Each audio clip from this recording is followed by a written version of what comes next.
नमस्कार दोस्तों, स्वागत है आप सभी का हमारे यूट्यूब चैनल रत्नाकर क्लासेस में। तो आज हमारा जो केमिस्ट्री क्लास 10th का पहला चैप्टर हम लोग पढ़ रहे थे, रासायनिक अभिक्रिया और समीकरण। उसमें हम लोग रासायनिक परिवर्तन के बारे में पढ़ चुके थे और भौतिक।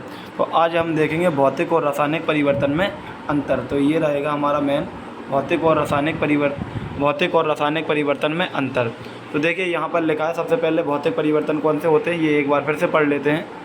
तो भौतिक परिवर्तन कौन कौन से होते हैं लिखा है, इसमें भौतिक गुण जैसे आकार, रंग, आयतन तथा घनत्व इत्यादि में परिवर्तन होता है। यानी कि भौतिक गुण कौन कौन से हैं? आकार, रंग, आयतन, घनत्व आदि में परिवर्तन होता है, जिस कारण अणुओं या परमाणुओं के मध्य लगने वाले भौतिक बलों कौन कौन से हैं? हाइड्रोजन बंध। ठीक है, भौतिक बलों में कौन कौन से? हाइड्रोजन बंध। और देखते हैं आगे क्या लिखा हुआ है। हाइड्रोजन बंध की तीव्रता में होने वाला परिवर्तन होता है। यानी कि जो हाइड्रोजन बंध वगैरह होते हैं और भौतिक बल होते हैं, उनकी तीव्रता में होने वाला परिवर्तन होता है। कौन? भौतिक परिवर्तन की बात कर रहे हैं। तो आइए फिर से हम लोग यहाँ देख लेते हैं एक बार।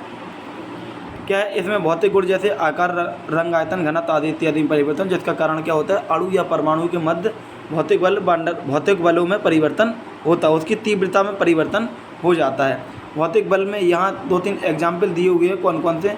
एक है वान डर वाल्स बल और एक है हाइड्रोजन बंध। अब हम देखेंगे केमिस्ट्री। देखिए इसमें सिर्फ इतना ही बताया गया भौतिक परिवर्तन। एक बार फिर से देखते हैं, ध्यान से सुनना क्या कह रहा है। भौतिक परिवर्तन होता क्या है? भौतिक परिवर्तन किसी में अगर होता है तो उसके आकार, रंग, आयतन, घनत्व में परिवर्तन हो जाता है, और उसी के कारण है, जिसका कारण है अणुओं या परमाणुओं के मध्य में लगने वाले भौतिक बलों की तीव्रता में होने वाला परिवर्तन। यानी कि भौतिक बलों की तीव्रता में परिवर्तन हो जाता है। नेक्स्ट लिखा है, द्रव्य के रासायनिक संगठन में परिवर्तन होता है। रासायनिक परिवर्तन मतलब जिससे मिलकर वो बना होता है, उसमें परिवर्तन होता है, जिस कारण नए पदार्थ का निर्माण होता है, जिसके भौतिक तथा रासायनिक गुण मूल पदार्थ से पूर्णतः भिन्न होते हैं। देखिए जैसे मान लीजिए ए है और बी है, कोई दो मिले रासायनिक परिवर्तन के दौरान बनाया ए बी, तो ए और बी का जो भी गुण होंगे वो ए और बी इन दोनों से अलग होंगे, टोटली भिन्न होंगे। ठीक है, ये बात कर रहा है इस पॉइंट में। ये पॉइंट यही बात बोल रहा है कि ए और बी से अगर कोई तत्व कोई बनता है तो उसके जो गुण होंगे भौतिक और रासायनिक गुण, वो ए और बी से टोटली भिन्न होंगे। आइए अब आगे देखते हैं। तो आगे देखिए क्या लिखा हुआ है यहाँ पर।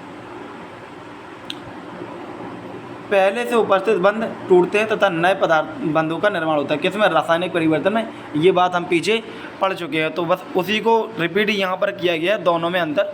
तो वही पॉइंट्स रिपीट होंगे आपके जो पहले आप पढ़ चुके हैं। तो अब इसके एग्जाम्पल देख लेते हैं। लिखा है किसमें भौतिक परिवर्तन की एग्जाम्पल है?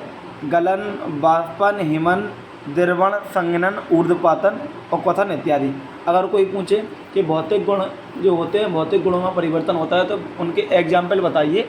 तो जैसे गलन है यानी कि ठोस का गलना, बाष्पन क्या है? द्रव का बाष्प में परिवर्तन होना, हिमन यानी कि द्रव में कन्वर्ट होना, किस में? ठोस में कन्वर्ट होने को बोलते हैं। द्रवण, द्रव में कन्वर्ट, संघनन और ऊर्ध्वपातन और क्वथन, ये एग्जाम्पल दिए हुए हैं भौतिक परिवर्तन के।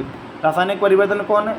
दहन यानी कि होता है जलना, जंग का लगना, और अवक्षेपण, अपघटन, किसी पदार्थ का जलना। दहन का मतलब होता है किसी, जैसे मैग्नीशियम, कोयला, मोमबत्ती, एलपीजी, पेट्रोल, सीएनजी, पेपर, ये सारे एग्जाम्पल्स लिखे हुए हैं। सीएनजी, पेपर, लकड़ी आदि। भोजन का पकाना, भोजन का पचना। देखिए भोजन का पकाना और भोजन का पचना, ये दोनों किसके एग्जाम्पल? रासायनिक परिवर्तन के। सांस लेना, गर्मियों में दूध का फटना, दूध का खट्टा होना। यहाँ पर खट्टा लिखा है। खट्टा, जब दूध खट्टा हो जाता है तो कैसा हो जाता है? फट जाता है, जम जाता है। दूध से दही का बनना, बच्चे या पौधे की वृद्धि, अंगूर का किण्वन। यानी कि बच्चे या पौधे की वृद्धि होती है, उसमें भी कौन सा परिवर्तन होता है? रासायनिक परिवर्तन। तो कभी कभी एग्जाम्पल आपको दिया जाएगा और पूछा जाएगा ये किसका उदाहरण है, रासायनिक परिवर्तन का या भौतिक परिवर्तन का, तो आपको इसमें बताना होगा। नेक्स्ट पॉइंट लिखा है, यह परिवर्तन उत्क्रमणीय होते हैं। यह परिवर्तन कैसे होते हैं? उत्क्रमणीय। उत्क्रमणीय परिवर्तन कौन से होते हैं? भौतिक परिवर्तन। और देखिए अतः अस्थायी, जो भी उत्क्रमणीय है वो अस्थायी होता है। केवल भौतिक कारकों के माध्यम से ही इसे प्राप्त किया जा सकता है। ठीक है, तीसरा पॉइंट हम इसमें देख लेते हैं। तीसरा पॉइंट इसमें क्या लिखा हुआ है, ये परिवर्तन सामान्यतः अनुत्क्रमणीय होते हैं। यदि बंद बर्तन में कराया जाए तो उत्क्रमणीय भी हो सकता है। क्वेश्चन आ जाए कि वह कौन सा परिवर्तन है जो सामान्यतः अनुत्क्रमणीय होते हैं लेकिन बंद बर्तन में कराया जाए तो कौन से हो जाते हैं, उत्क्रमणीय हो जाते हैं। तो आपका रहेगा रासायनिक परिवर्तन। नेक्स्ट फोर्थ एग्जाम्पल्स आपका ये वाला यहाँ का है, भौतिक परिवर्तन। भौतिक परिवर्तन में अणु तथा परमाणु दोनों संरक्षित रहते हैं। कैसे रहते हैं, संरक्षित रहते हैं। नेक्स्ट यहाँ पर रासायनिक परिवर्तन में परमाणु संरक्षित रहते हैं जबकि अणु परिवर्तित हो जाते हैं। अणु एक जो अणु है वो किसी और अणु में परिवर्तित हो जाएगा। तो रासायनिक परिवर्तन में परमाणु संरक्षित रहते हैं लेकिन जबकि अणु दूसरे में परिवर्तित हो जाते हैं। एक एग्जाम्पल और लिखा हुआ है यहाँ पर, उसको देख लेते हैं हम। रासायनिक परिवर्तन का है, ये लिखा है रासायनिक परिवर्तन में गैस निकल सकती है, अवक्षेप बन सकता है, रंग परिवर्तन हो सकता है, भौतिक अवस्था बदल सकती है और तापमान बदल सकता है। तो भौतिक परिवर्तन में कौन कौन से परिवर्तन हो सकते हैं, गैस निकलेगी, अवक्षेप भी बनेगा और रंग परिवर्तन हो सकता है और भौतिक अवस्था बदल सकती है और तापमान भी बदल सकता है। तो ये भौतिक और रासायनिक परिवर्तन के अंतर थे। वैसे तो भौतिक और रासायनिक आपको जो पहले पढ़ाए गए थे उन्हीं से भी आप अंतर लिख सकते हैं और यहाँ पर स्पेशली कुछ अंतर बता दिए गए।